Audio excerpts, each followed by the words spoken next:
اللہ نے نا پھر دمبا بھیجا جنت سے. حضرت ابراہیم نے چھری چلا دی تھی, روکی کوئی نہیں, چھری چلا دی, اور جب بری طرح ذبح ہو گیا تو آنکھیں کھولی تو آپ نے دیکھا کہ نیچے دمبا ذبح ہوا پڑا ہے اور جناب اسماعیل دور کھڑے مسکرا رہے ہیں. تو حضرت ابراہیم کی زبان سے نکلا اللہ اکبر, اللہ اکبر. آپ کی بات سن کے جناب اسماعیل بھی پکارے اللہ اکبر, اللہ اکبر.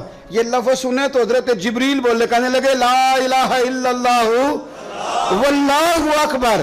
جب انہوں نے یہ کہا تو حضرت سیدنا ابراہیم پھر بولے, کہنے لگے اللہ اکبر وللہ الحمد.